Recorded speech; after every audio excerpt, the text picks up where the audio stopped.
Don't be hard on yourself. And do not defend and stand by your limited thoughts during these negative periods. Like doing what would defend it? Saying, but I've tried it and it hasn't worked. I don't know how to do that. I think I've done this all my life. These are all cementing it back into place. I feel like it's... Do not allow yourself to say such things to yourself. I feel like it's worked and then it's dissolving like an ice cube, like it's less and it's less and it's less. But like after, for example, I'm done talking to Linda and we're like, I'm in my evening. It's like it shakes and it's gone, and I have this period where it's just not there at all. And then I'll close my eyes and I'll almost be afraid to go to sleep.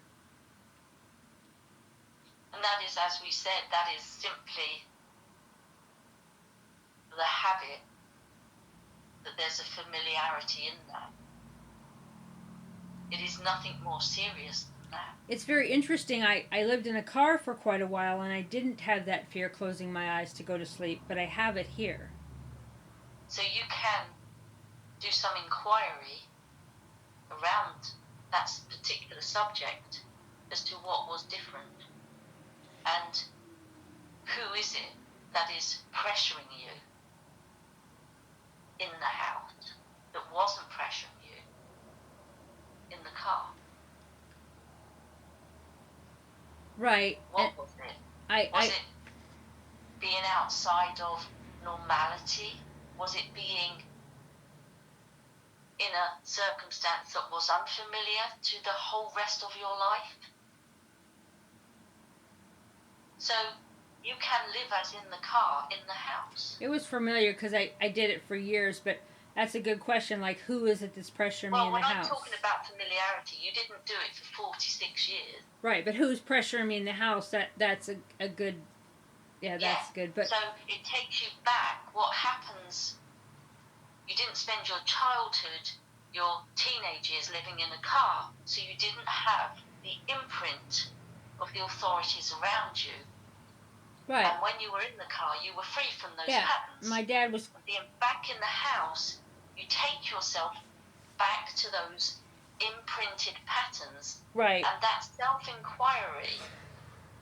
And when an answer is discovered, integrate it into the way that you look at your world, your reality. Right. I have an answer that, like, my dad would always say, you know, that I was lazy for sleeping in. I was always criticized for sleeping in. And so I see that, but how do I clear that? Just by looking at it? Because I think that. How do I clear that? Yes, by using that as one of the subconscious behaviors that you now inflict upon yourself for no reason. How do I get rid of that? By following the formula that we sent you. In the book? In the book. Right. Well, I did that once with Linda, and I just got like one word here and there, but when I do it by myself, I don't get anything.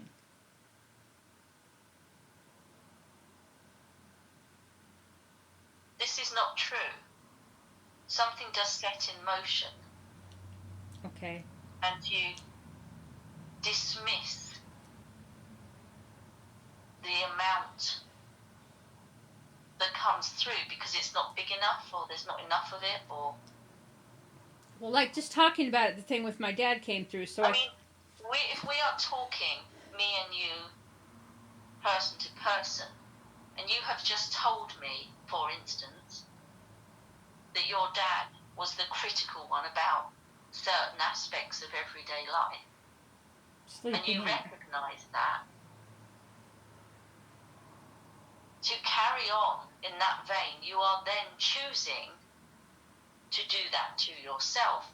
So looking at him no longer matters. You found the source, and now you find the payoff in carrying on that behaviour. Well, yeah, if I stay in bed, then I'm like, heck with you, I'll do what I want. Yeah, and? Because he would want me to get up. And then he's dead? Is he dead? Yes, but I don't understand this. When you say, okay, so the book the technique in the book with the subconscious, so we pick a topic, like for example this one, I say, what is mostly my subconscious influence over this issue with sleeping in and with my dad? You can do that exercise with Linda. With each issue? Yes, why not? That's what I'm asking, is if it's, because I thought it was like asking what's my biggest subconscious influence now, but not well, like...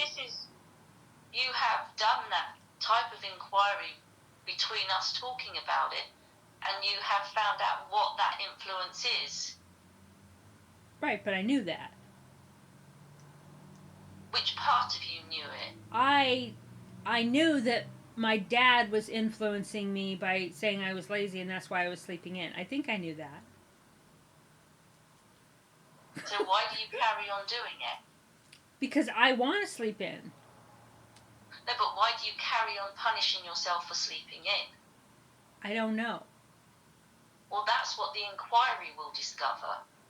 This is all about you, because you found the source. You found where it originated from,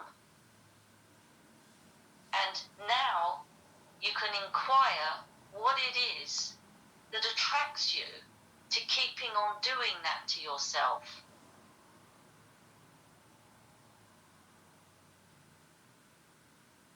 Because there is some attraction to it for you to keep doing. There's some payoff, and these can be discovered as we describe in the archetypes of our personalities, the ones that have the strongest hold. By asking our guides to show us?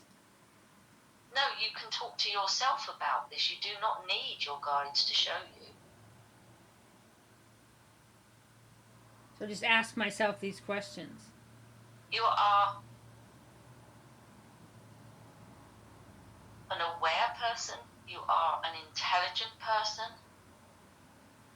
and you can turn these behaviors and these patterns around instantly if you stop believing that you can't. Ask myself. If you stop using your memory to diminish the changes that you can facilitate. So as soon as the subject comes up, you defend the limitations based on your past. And that might be 5 minutes ago we're talking about. But you are reinforcing the negativity of not having the power to change this by saying, I've done all this and it hasn't changed.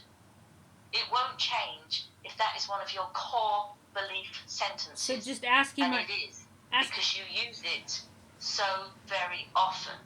So just ask myself what is the payoff and then have a dialogue with myself about it?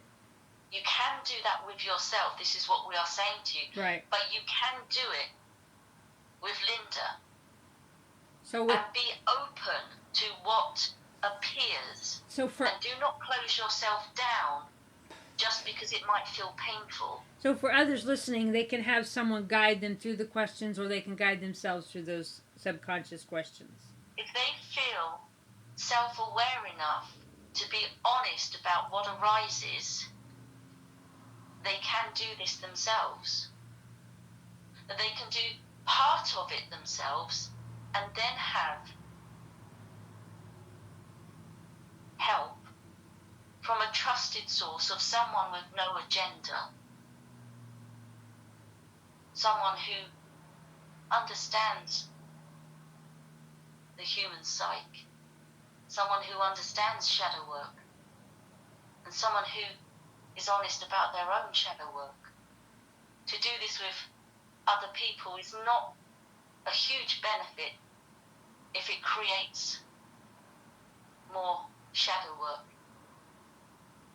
at the time.